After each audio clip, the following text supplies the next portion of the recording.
السلام عليكم ورحمة الله تعالى وبركاته. كما العادة فيديو جديد ومفيد ان شاء الله. كنتمنى ينال اعجابكم. كما كتشوفوا في لا فيديو مشتريات من متجر بيم تستحق، غنشاركها معكم واش تستحق ولا لا. بحال هاد المنتجات في حقيقه كاليتي ويعني زويونين والثمن ديالهم حتى هو مناسب. كما كتشوفوا هاد ديال لي بيجو راه ما لقيتش فيها الفيس ديالها، فما تبغيو تاخذوا الحاجه حتى تقلبوها عاد خذوها.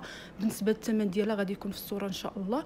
الكاليتي ديالها غزال، ولكن انا عند بالي تكون بيضه. خرجت لي هذا اللون، ديما نقلبوا قبل ما تشريو وباش ما تكون مهرسه. كاينه هاد لي بونبونيير، كاين ميغوار. هاد الميغوار الكاليتي ديالها الطوب، راه فيها جوج جهات، وحده مكبره وحده عاديه. داك البلاستيك ديالها كريستال غزاله الطوب والثمن مشجع.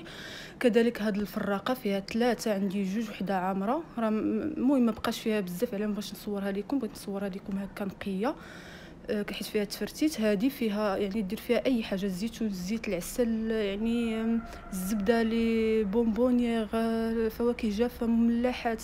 كما كتشوفوا في الصوره ثمن مناسب، وكل مره ناخذوه ميزه. هادو راه ماشي دائما انا كناخذ بزاف، راه كل مره كنلقاه ميزه وكناخذها. كنتمنى الفيديو نال اعجابكم. الى فيديو اخر ان شاء الله، ولايك وتشجيع ان شاء الله ديالكم.